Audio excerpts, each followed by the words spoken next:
Bismillahirrahmanirrahim. Assalamualaikum warahmatullahi wabarakatuh. Alhamdulillah, alhamdulillahirabbil alamin. Wassalatu wassalamu ala asyrafil anbiya'i wal mursalin wa ala alihi wa sahabatihi ajma'in, amma ba'du. Teman-teman, mahasiswa dan mahasiswi, mudah-mudahan saya dan Anda semua dalam keadaan sehat walafiat, dalam penjagaan dan dalam perlindungan Allah Subhanahu wa taala. Pertama-tama saya menyampaikan permohonan maaf yang sebesar-besarnya karena ada beberapa kendala-kendala, halangan-halangan sehingga beberapa pertemuan belum dapat kita langsungkan secara offline. Dan kita masih tersisa dua materi, yaitu materi tentang kedengkian iblis terhadap manusia dan materi tentang Ghazwul Fikri. Dan teman-teman sekalian, untuk materi Ghazwul Fikri akan saya sampaikan pada kesempatan ini. Ghazwul Fikri artinya adalah perang pemikiran. Dan insya Allah semoga tidak ada halangan pada hari Selasa mendatang akan kita langsungkan UTS. Baik teman-teman sekalian, untuk efisien waktu, mari bersama-sama kita kaji, kita dalami materi yang sangat penting ini, materi Ghazwul Fikri atau materi tentang perang pemikiran. Saya akan menyampaikan beberapa hal berkenaan dengan hal ini dari tulisan saya yang sudah saya buatkan dalam bentuk presentasi PowerPoint, slide PowerPoint. Tapi tulisan ini memang sudah lama, teman-teman sekalian. Belum terupdate lagi. Tetapi secara umum gambaran-gambaran berkenaan dengan Ghazwul Fikr insya Allah tetap dapat tersampaikan. Baik, mari kita melihat materi tentang Ghazwul Fikr.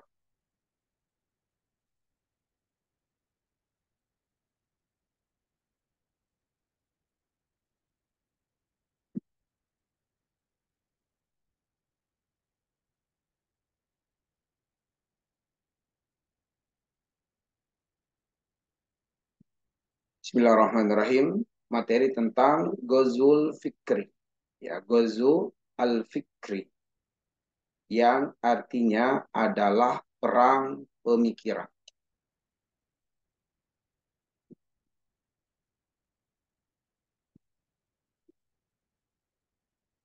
Ta'rifu Ghazwul Fikri. Pada slide ini kita akan memahami apa arti dari Ghazwul Fikri. Arti dari perang pemikiran. Ghazwul Fikri terdiri dari dua kata. Ghazwun dan Fikrun. Ghazwun artinya al-harb, yang berarti adalah perang, invasi, serangan. Sedangkan Fikrun berarti pemikiran. Sehingga Ghazwul Fikri secara bahasa adalah perang pemikiran. Secara istilah teman-teman sekalian, Ghazwul Fikri atau invasi atau perang pemikiran adalah salah satu sarana perang selain militer yang digunakan oleh kufar. Siapa kufar? Orang-orang kafir. Untuk apa? Untuk merusak fikrah, merusak pemikiran, dan juga untuk merusak akidah kaum muslimin. Tetapi teman-teman sekalian, perlu kita ketahui bersama bahwa ide perang pemikiran ini pertama kali telah direncanakan dan diimplementasikan oleh iblis laknatullah alaihi. Itu ketika kemudian iblis bertekad untuk merubah cara pandang Bani Adam, merubah cara pandang keturunan Adam. Bagaimana Bani Adam itu melihat perkara-perkara syariat berat, ribet, ketinggalan zaman, terbelakang, memenjarakan kehidupan, kebebasan, dan berbagai hal lainnya. Sehingga kemudian manusia beralih dari ketundukan terhadap syariat menjadi ketundukan kepada hawa nafsu. Karena hal-hal yang bertentangan dengan syariat oleh iblis akan menjadikan indah di mata manusia. Dia melihat berzina itu adalah keindahan, kesenangan, kepahlawanan. Dia memperlihatkan bagaimana kondisi seseorang yang tidak sholat itu adalah benar. Waktu itu untuk uang, bukan untuk ibadah. Sehingga karena alasan mencari uang, seseorang menggampangkan meninggalkan sholat. Bagaimana teman-teman mahasiswa dirubah cara pandangnya oleh iblis supaya orientasi Anda kuliah itu bukan lagi ilmu, tapi nilai. Sehingga demi mendapatkan nilai 100 dalam perkuliahan, Anda harus menempuh cara haram sekalipun. Dengan menyontek ketika UTS, ketika UAS. Nah, ini semua adalah keinginan-keinginan setan laknatullah alaih. Keinginan iblis untuk apa? Merubah cara pandang kita demi kita mengikuti hawa nafsu yang berarti kita mengikuti keinginan setan. Nah, jadi ide pertama kali tentang Ghazul Fikr ini adalah iblis laknatullah alaihi dalam upaya merusak dan menyesatkan Bani Adam. Mengapa Ghazul Fikri? Mengapa Ghazul Fikri?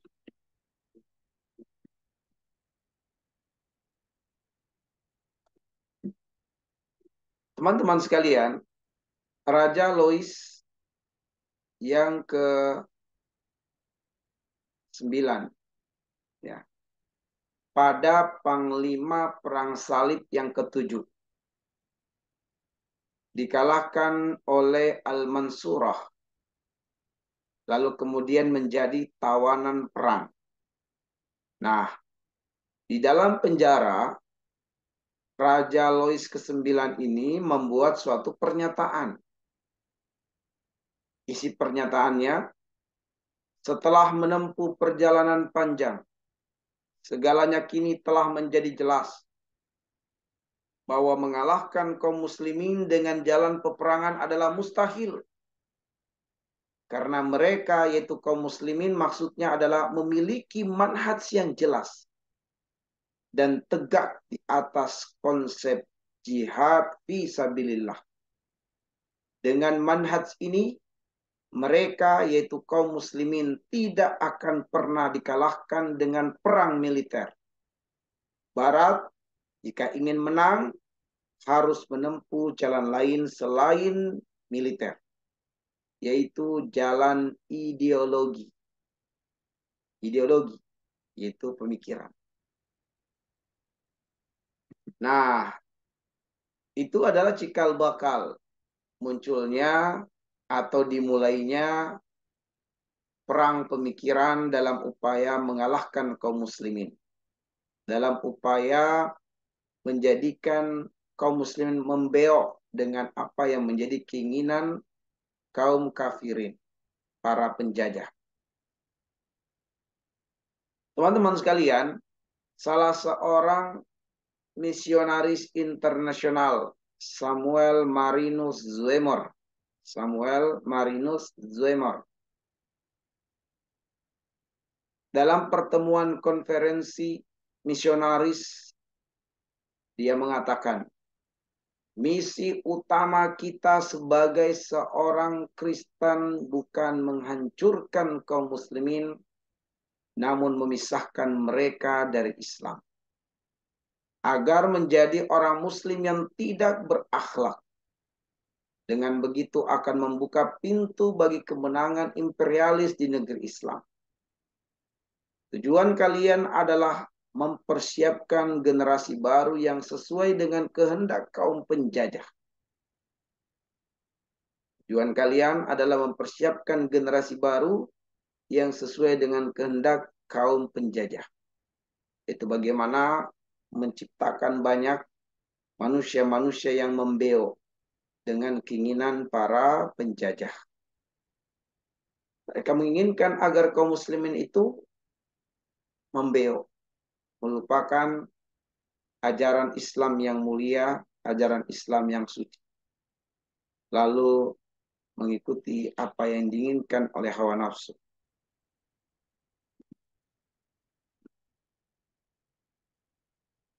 Seorang misionaris legendaris Henry Martin, dia berkata, saya datang menemui umat Islam tidak dengan senjata, tapi dengan kata-kata. Tidak dengan pasukan, tapi dengan akal sehat. Tidak dengan kebencian, tapi dengan cinta. Samuel Marinus, mohon maaf, Henry Martin. Nah, jadi jangan lagi datang dengan niat untuk perang secara fisik. Tapi datanglah dengan merubah cara pandang. Datanglah dengan kata-kata yang menggugah. Datanglah dengan cinta. Sehingga dengan demikian kaum muslimin akan membela. Kaum muslimin akan mengikuti. Nah, teman-teman sekalian, apa sih tujuan Ghazul Fikri itu? Apa sih tujuannya? Tujuannya teman-teman sekalian ada 3. Yang pertama adalah bagaimana umat Islam menjadi jauh dari agamanya. Itu tujuan yang pertama. Tujuan dari Ghazul Fikr, perang pemikiran, supaya umat Islam itu jauh dari agamanya. Beramal tidak berdasarkan petunjuk agamanya, yaitu Islam. Itu yang pertama. Yang kedua, agar supaya yang lemah Islamnya itu masuk ke dalam milah mereka, yaitu agama kafir, yaitu dengan meninggalkan ajaran Islam yang mulia. Milah itu ajaran, agama, adat istiadat, budaya. Mereka meninggalkan ajaran-ajaran Islam, lalu memilih ajaran-ajaran selain Islam. Dan yang ketiga adalah liutfi'u nurallah. Mereka bermaksud memadamkan cahaya Allah Subhanahu wa taala bi afwahihim, dengan lisan, dengan media, dengan cara-cara yang mereka lakukan, sehingga dengan logika berpikir mereka cahaya Islam menjadi redup atau menjadi padam. Nah, teman-teman sekalian, mari kita lihat dalilnya. Pertama adalah agar supaya umat Islam jauh dari agamanya. Ini terdapat di dalam Quran surat Al-Isra ayat 73. Allah mengatakan, wa in kadu layaftinunaka 'anil ladzi auhayna ilaika litaftariya 'alaina ghairahu wa idzan lattakhadzuka khalila. Dan hampir-hampir saja mereka menimpakan fitnah kepadamu, sehingga engkau melakukan kedustaan terhadap apa yang telah kami wahyukan kepadamu. Engkau kemudian berbicara di luar dari apa yang diwahyukan kepadamu. Wa idzal lattakhadzuka khalila, sebab dengan engkau melakukan kedustaan terhadap apa yang diwahyukan, niscaya mereka menjadikanmu kawan-kawan yang sangat dekat. Mereka akan menjadikanmu orang-orang yang menjadi kaki tangan dekat mereka. Jadi ini yang pertama. Bagaimana kaum muslimin itu mereka berdusta dengan keislaman mereka. Bagaimana kaum muslimin itu melalaikan dan melupakan ayat-ayat Allah, melakukan perbuatan-perbuatan kesalahan dan kekeliruan, lalu menganggapnya itu bagian dari syariat. Kita kenal ada yang mengaku sebagai Jibril, ya, di mana Ruh Jibril telah menyatu dalam tubuhnya dan mengajak orang-orang untuk membaiat dirinya bahwa dia adalah utusan Tuhan. Kita dapati di Indonesia ada orang-orang yang kemudian mengaku sebagai nabi, nabi akhir zaman. Mereka semua adalah nabi-nabi palsu, tapi kemudian mereka berdusta tentang Allah. Mereka mengatakan bahwa wahyu telah turun kepada mereka, tapi sejatinya mereka sedang mendapatkan petunjuk-petunjuk syaitan laknatullah alaih. Ya. Baik. Berusaha memasukkan yang sudah lemah Islamnya ke dalam agama kafir atau mengikuti milah mereka. Dasarnya yang seringkali kita angkat adalah ini. Surat Al-Baqarah ayat 120. Allah mengatakan walan tardo angkal yahudu walan nasara hatta tattabi'a millatahum. Walan tardo dan selama-lamanya tidak akan ridho angka terhadapmu. Siapa yang tidak ridho itu al-yahudu walan nasara, Yahudi dan Nasrani. Hatta tattabi'a millatahum sampai engkau mengikuti milah mereka, mengikuti ajaran mereka. Nah, teman-teman sekalian, orang-orang Yahudi itu tidak akan pernah bertekad, apalagi ya, jangankan bertekad, berniat pun tidak untuk menarik kaum muslimin ke dalam agama Yahudi. Gak bakal ada niatnya seperti itu. Kenapa teman-teman sekalian? Sebab mereka meyakini agama Yahudi adalah agama yang paling tinggi derajat dan kedudukannya. Dan sebab itulah mereka beranggapan yang bisa beragama Yahudi hanyalah keturunan Yahudi. Jadi kalau bukan keturunan Yahudi, nggak layak mendapatkan ajaran yang sangat mulia menurut versi mereka. Dan karena itulah orang-orang Yahudi tidak akan pernah berpikir, berniat, apalagi bertekad untuk mengajak kaum muslimin masuk ke dalam agama mereka. Tetapi dia menginginkan agar kita membelok dengan apa yang menjadi prinsip hidup mereka. Maka di sini teman-teman mila bukan hanya bermakna agama, tetapi juga ajaran, adat istiadat, gaya hidup, model ekonomi, dan seterusnya. Mereka menginginkan agar politik kita mengikuti politik mereka. Mereka menginginkan agar ekonomi kita mengikuti ekonomi mereka. Mereka menginginkan agar setiap sendi-sendi kehidupan yang kita jalani harus tunduk dengan sendi-sendi kehidupan yang mereka inginkan sesuai dengan kepentingan-kepentingan mereka. Nah, contoh teman-teman sekalian, orang-orang Yahudi itu mereka menginginkan agar kita itu bertransaksi riba supaya hancur ekonomi kita. Karena mereka mengambil pengalaman dari moyang-moyang mereka, di mana moyang-moyang mereka itu ekonomi mereka menjadi rusak dikarenakan riba. Dan mereka menularkan virus riba ini. Nah, kalau kita lihat di surat Al-Baqarah 217, wala yazaluna yuqatilunakum hatta yaruddukum an dinikum in istata'u. Jadi mereka itu tidak akan pernah berhenti untuk memerangi kalian sampai mereka memurtadkan kalian keluar dari agama kalian. Ini istata'u sekiranya mereka mampu. Ya artinya apa? Mereka itu akan mengerahkan semua potensi mereka untuk mengeluarkan kaum muslimin dari ajaran agamanya untuk mengikuti keinginan-keinginan mereka. Baik. Kemudian teman-teman sekalian, kita lanjutkan pada dalil yang ketiga tentang mereka berupaya untuk memadamkan cahaya Allah. Surat As-Saff ayat yang ke-8 ini adalah ayat yang sering kali diangkat. Yuriduna liyutfi'u nurallahi biafwahihim wallahu mutimmu nurihi walau karihal kafir. Mereka menginginkan untuk memadamkan cahaya Allah biafwahihim. Dengan lisan mereka, dengan tulisan mereka, dengan media mereka, dengan berbagai propaganda mereka.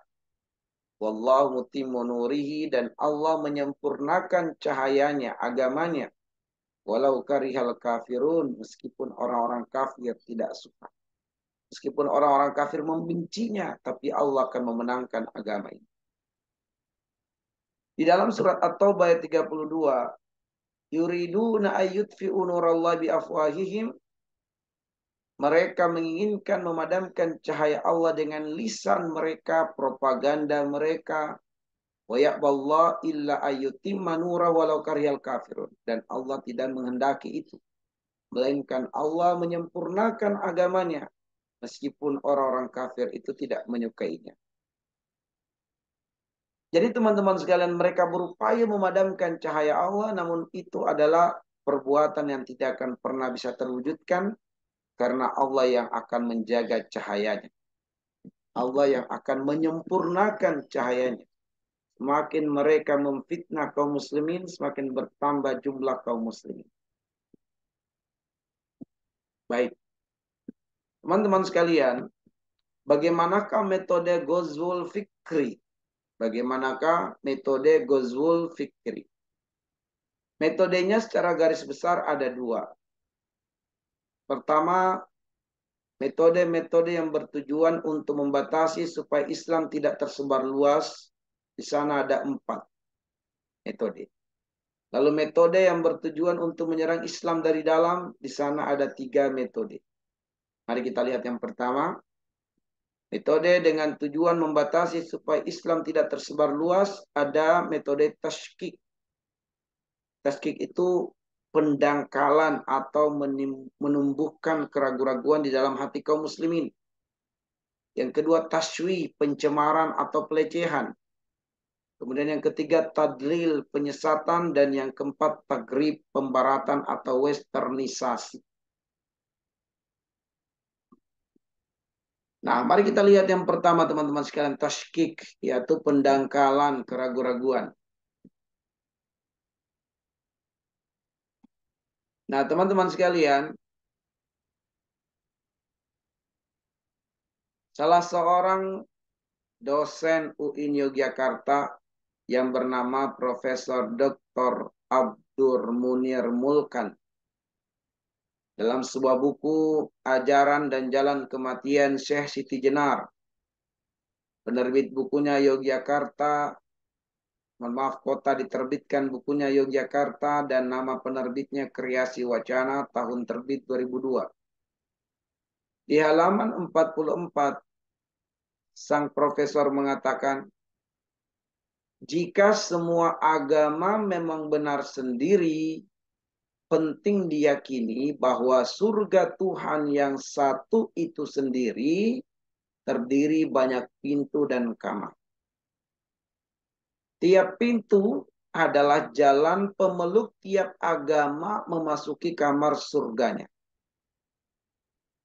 Syarat memasuki surga adalah keikhlasan, pembebasan manusia dari kelaparan, penderitaan, kekerasan, dan ketakutan tanpa melihat agamanya. Dari sini, kerjasama dan dialog pemeluk berbeda agama jadi mungkin. Nah, inilah yang disebut dengan syubhat, ya, kerancuan di dalam berpikir, bertindak. Jadi teman-teman sekalian, adalah bahwa syubhat di dalam perkataan ini, semua agama itu benar. Semua agama itu sama. Masing-masing agama ada jalan surganya sendiri-sendiri. Sehingga bagi mereka yang memeluk agama Islam pasti masuk surga selagi dia taat di dalam agamanya. Karena syarat masuk surga itu cukup ikhlas menjalankan agamanya, lalu membantu manusia untuk terbebas dari kesulitan-kesulitan kehidupan. Ini mengingkari firman Allah, Inna dina indallahil Islam, dan sekaligus juga mengingkari firman Allah di surat Al-Imran ayat 85, wa man yabtaghi ghairal islami dina fala yuqbala minhu wa huwa fil akhirati minal khasirin.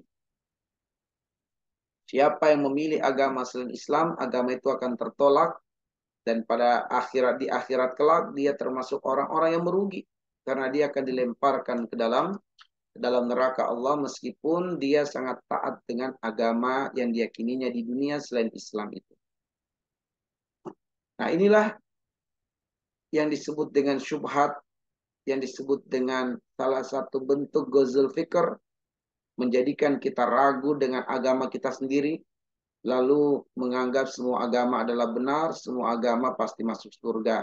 Sehingga setiap orang silakan komitmen dengan agamanya masing-masing. Yang percaya dengan ajaran animisme pasti masuk surga kalau dia yakin dan ikhlas menjalankan keyakinannya dan berbuat baik kepada manusia. Baik. Kemudian teman-teman sekalian, ulil absar yang dulu sebagai ketua JIL Jaringan Islam Liberal. Jadi termasuk Profesor Dr. Munir Mulkan ini adalah salah seorang tokoh liberal. Nah, Ulil Absar mengatakan dalam majalah Gatra edisi 21 Desember 2002, sudah lama teman-teman sekalian ya. Sekarang udah 2023 nih, sudah 21 tahun yang lalu. Insya Allah ya.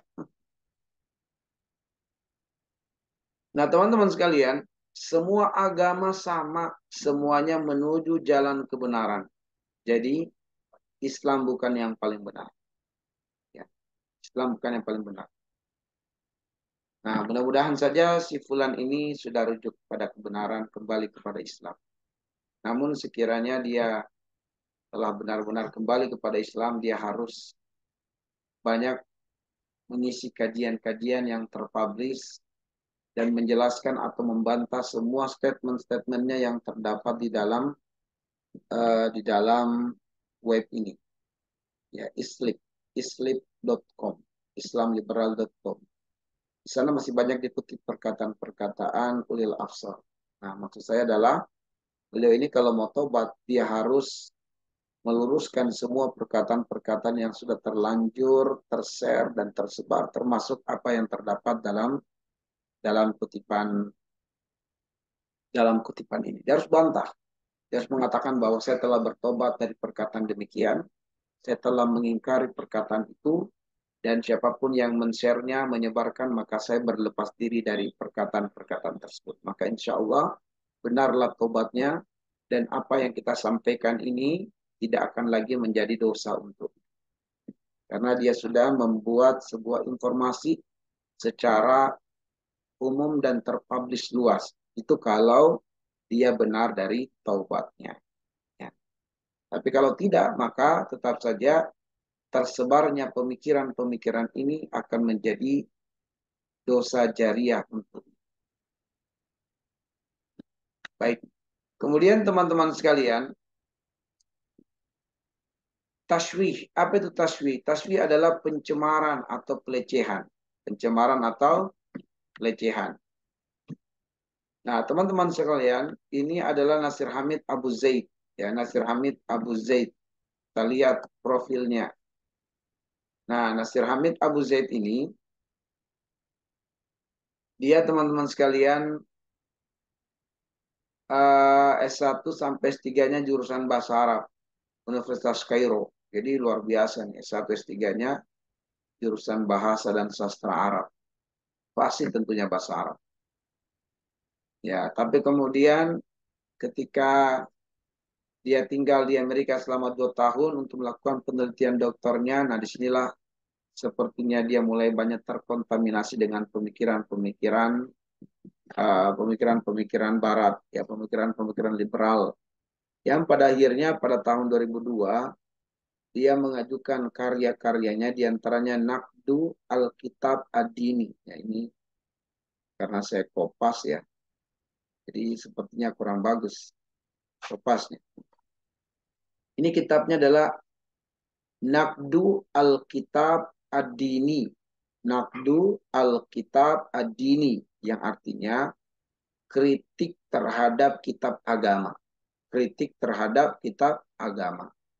Tetapi kritikan terhadap kitab agama lebih banyak kritikannya atau lebih mengkhusus kritikannya kepada Al-Quran.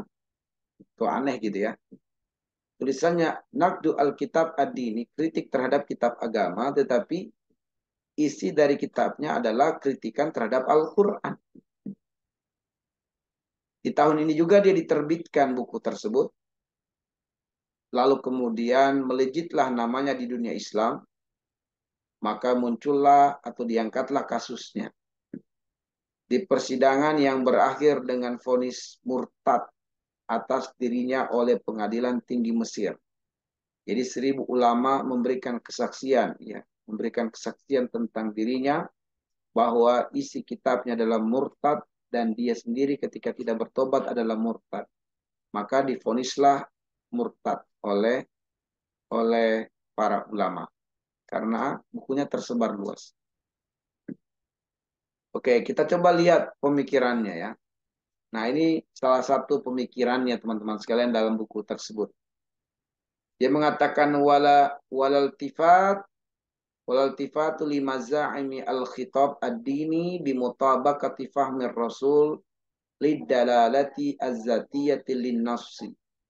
Inna haza az-za'ma yuaddi ila naw'in minasyirki min haitsu innahu yutabiqu bainal mutlaq wan nisbi wa bainal thabit wal mutaghayyir ina yutabiqu bainal qasdi al-ilahi wal fahmi al-insani lihadzal qasdi walau kana fahmur rasul. Dia mengatakan tak perlu dipedulikan asumsi-asumsi wacana keagamaan yang menyatakan kesesuaian pemahaman Nabi terhadap dilalah asli teks. Asumsi semacam ini akan menjurus kepada kemusyrikan karena telah menyamakan antara yang absolut dan yang nisbi, antara maksud Tuhan dengan pemahaman manusia, sekalipun itu adalah pemahaman seorang rasul. Jadi teman-teman sekalian, menurut Nazir Hamid Abu Said ini, wahyu itu adalah apa yang turun kepada Rasul. Itu adalah wahyu. Apa yang turun kepada Rasul itu wahyu. Tetapi apa yang kemudian Rasul sampaikan, itu sudah tidak lagi disebut wahyu. Sebab itu adalah sudah menjadi produk budaya. Sudah melibatkan cipta, rasa, dan karsa manusia. Nah, jadi teman-teman sekalian,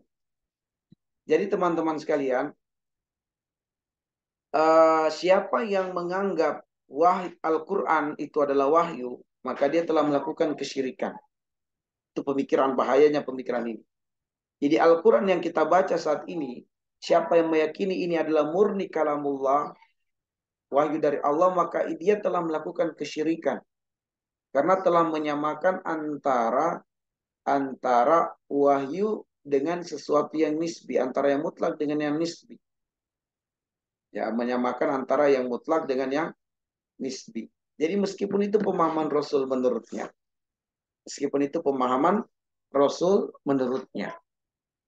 Ya.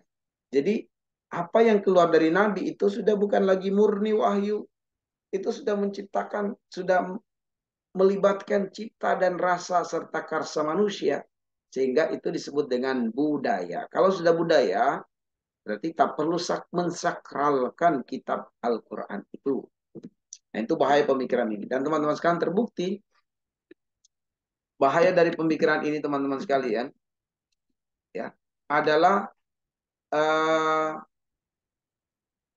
Aksin Wijaya dalam ini sebenarnya adalah tesis Master UIN Yogyakarta yang dibimbing langsung oleh murid Nasir Hamid Abu Zaid. Ya, dan ini sudah dipublikasikan tesis masternya. Jadi Nasir Hamid ini sudah banyak murid-muridnya yang juga mengajar di UIN Yogyakarta dan kemudian muridnya itu membimbing mahasiswa untuk master, ya, membimbing tesis berarti. Nah, Wijaya ini yang sebenarnya adalah tesisnya, judulnya menggugat otentisitas wahyu Tuhan. Ya sebenarnya sama aja dengan judulnya Naqdu Alkitab Ad-Dini gitu. Naqdu Alkitab Ad-Dini. Ini cuma Indonesianya saja. Menciplak dari apa yang ditulis oleh Nasir Hamid Al-Uzaid.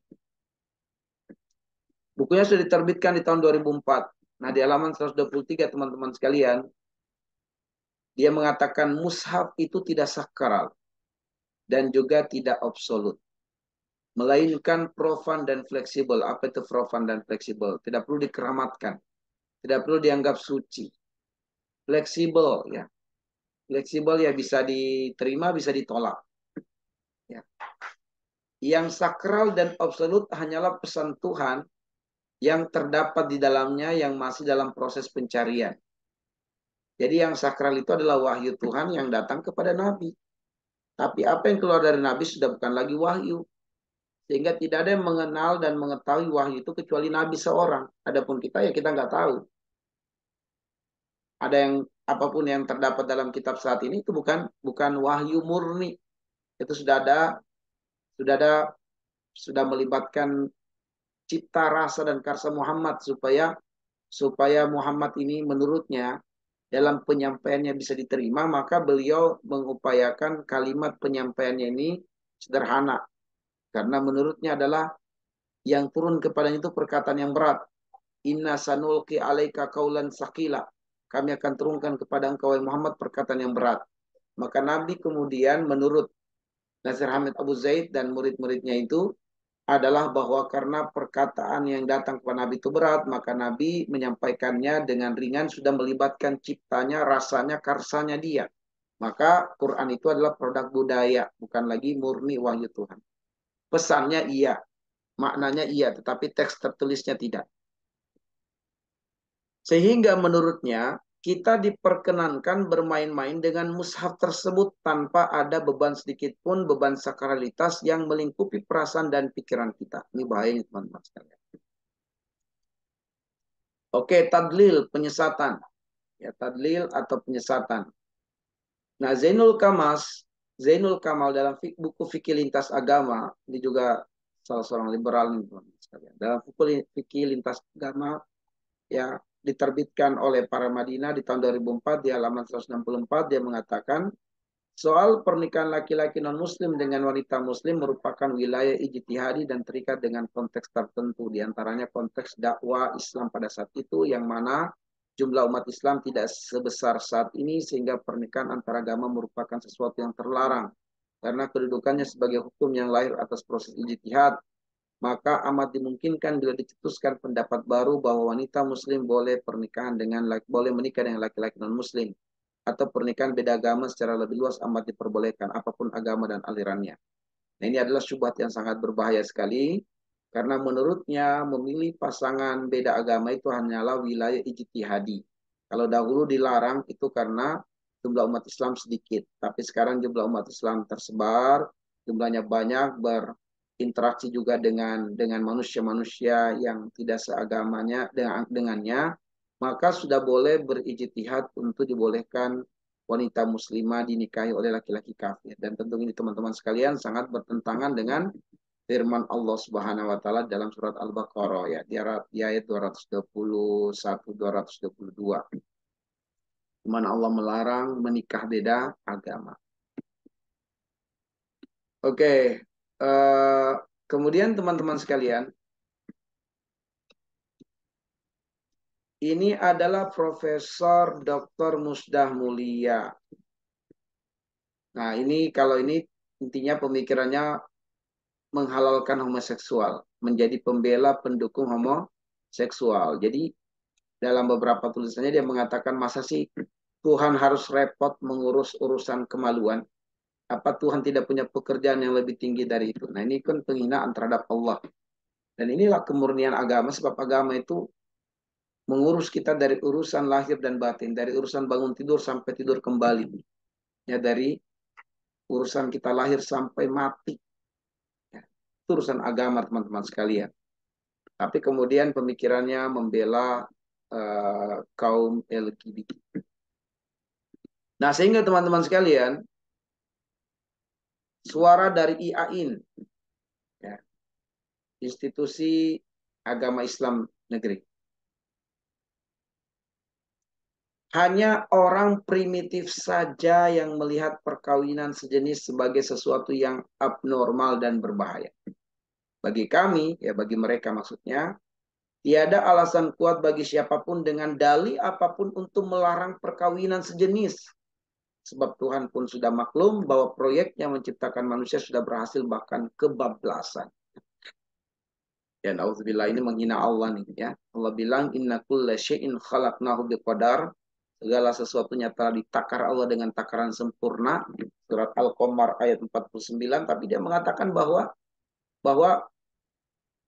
salah satu proyek penciptaan manusia itu ada yang kebablasan. Ya, kebablasan sehingga terjadilah LGBT. Ya, baik. Kemudian teman-teman sekalian, ya, Aminah Wadud menjadi imam sholat berjamaah di Amerika. Dan ini kemudian pemikirannya mau didatangkan di Indonesia. Inilah orang-orang yang kemudian pemikiran liberal teman-teman sekalian.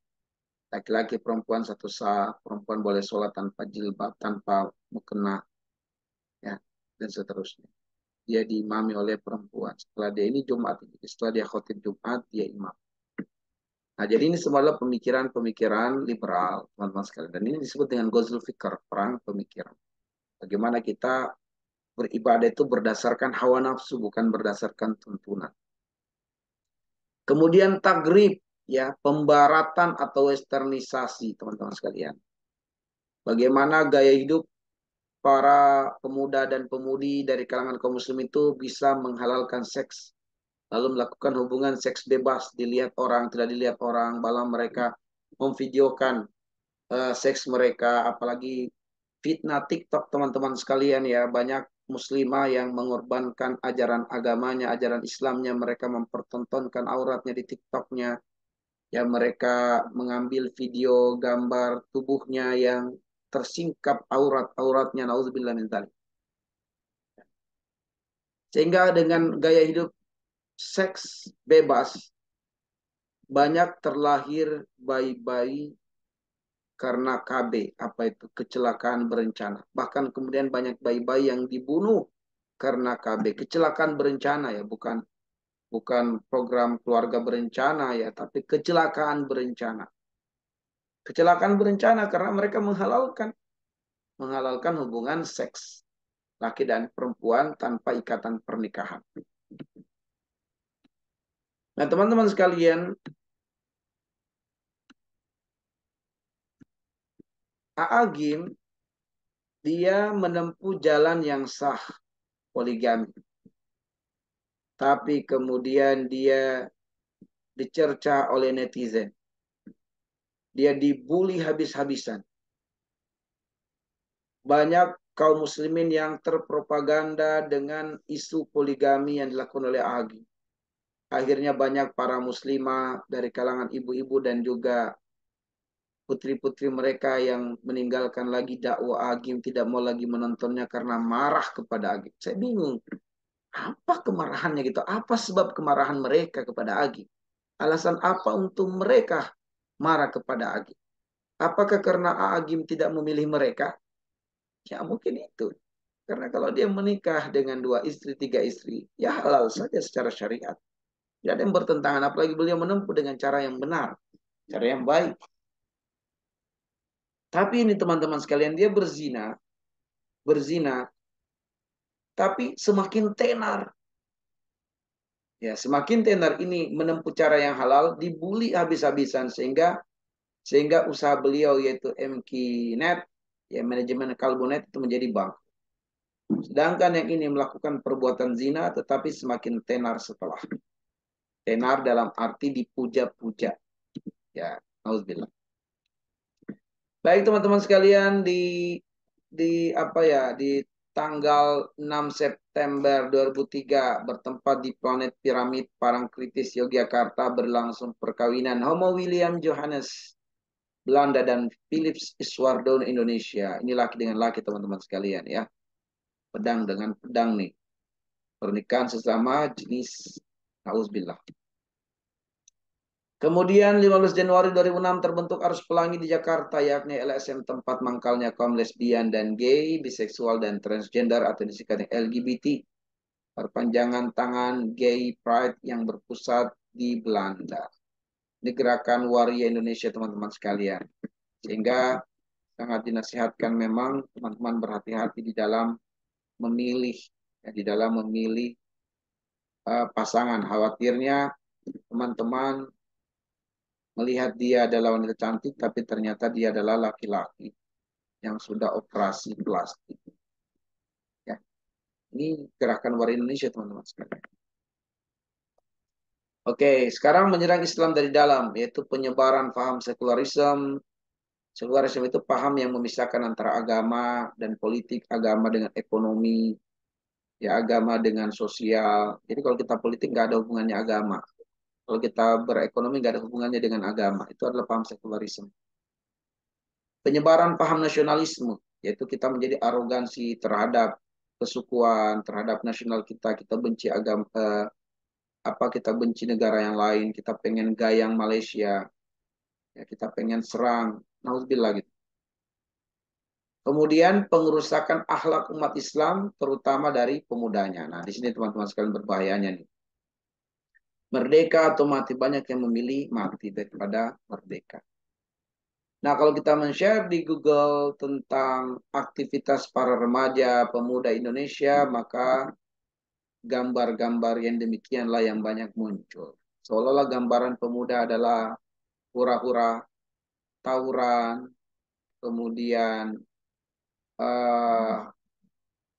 konvoi-konvoi dengan penampilan-penampilan yang tidak menunjukkan sebagai seorang yang telah terlahir dari lembaga intelektual, lalu kemudian banyak mereka yang terjerat narkoba, bahkan sampai mati karena narkoba.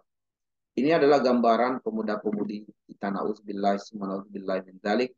Kita berlindung kepada Allah dari kebiasaan buruk yang demikian, dan semoga kita menjadi pemuda-pemudi yang cerdas, hebat, berkualitas, dan agamawan. Nah, teman-teman sekalian, berjilbab tapi telanjang, katanya sih trendy, tapi apakah ini disebut dengan syar'i? Tidak, teman-teman sekalian ya. Maka cobalah berpenampilan Islami yang lebih baik sesuai dengan petunjuk syariat. Tetapi teman-teman sekalian, juga tentu kalau dibandingkan dengan tidak berjilbab dengan pakai jilbab, tentu ini masih ada sedikit lebih baik dibandingkan sama sekali tidak gitu ya.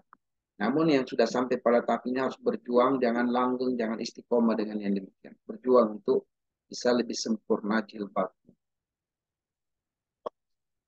Nah, kemudian teman-teman sekalian, apa sarana Ghazul Fikr? Apa sarananya? Sarana Ghazul Fikr yang pertama, kurikulum. Jadi mereka akan merubah kurikulum pendidikan Islam. Maka mereka akan masuk dan berjuang untuk menyebarkan perang pemikiran ini melalui pendidikan. Mendirikan atau membangun sekolah-sekolah khusus, ya, atau sekolah asing supaya terjadi akulturasi pemikiran, pertukaran pemikiran tanpa ada filter dari pemikiran Islam. Mengabaikan materi agama di perkuliahan. Materi agama hanya 2 SKS saja. Lebihnya tidak lagi pernah berbicara tentang agama. Nah, kita di WIKA 8 SKS. Ya, dari semester 1 sampai semester 4 itu wajib belajar studi Islam. Kecuali di FAI. Hanya wajibnya STI 1 akidah. Membatasi agama hanya pada materi-materi syariah, jauh dari agama. Hanya sholat, puasa, ya, tapi tidak boleh berbicara tentang jihad, tidak boleh bicara tentang ekonomi syariah, tidak boleh bicara politik Islami. Menyempitkan makna agama hanya pada sisi syariahnya saja, bahwa agama itu ya di masjid, agama itu ya di mimbar, agama itu ya sholat, itu aja disempitkan. Ya, diabaikan bahwa kita kuliah ini adalah bagian dari ajaran agama, makanya banyak mahasiswa menggampangkan contek melakukan perbuatan curang karena tidak menganggap bahwa kuliah itu adalah ibadah agama. Memanfaatkan media cetak, radio, televisi, internet, ada istiadat dan hal-hal yang sudah memasyarakat, mengirim pemuda-pemuda Islam untuk belajar di Barat, menuduh kaum muslimin dengan isu dengan teroris itu, ya ketinggalan zaman kuno dan seterusnya. Apa akibatnya Ghazal Fikr, teman-teman? Apa dampaknya ini? Dampaknya adalah penyimpangan akidah Islam dan penggambaran buruk tentang Islam. Melemahnya perasaan keislaman atau ruh maknawiyah Islamiyah. Jadi kita menjadi lemah mengamalkan Islam. Perempuan jadi malu pakai jilbab, tidak bangga lagi pakai jilbab. Lebih pede mempertontonkan aurat. Melemahkan ruh kuah dan perasaan maknawiyah sebagai satu tubuh antara kaum muslimin.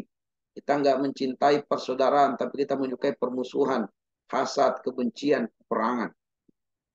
Keraguan akan kemampuan kaum muslimin untuk menguasai peradaban dunia, maka muslim itu ketinggalan zaman kuno, tidak akan pernah punya masa depan yang cerah. Mengambil sistem pendidikan, tarbiyah, pembinaan, dan taklim dari sistem barat, mengabaikan sistem islami. Bertaklid pada barat pada dalam adat istiadat dan akhlaknya. Mengadopsi atau mengambil hukum dan perundang-undangan baik dalam masalah politik, ekonomi, dan sosial yang bukan dari Islam. Melemahkan ruh jihad dan ruh perlawanan untuk mempertahankan umat.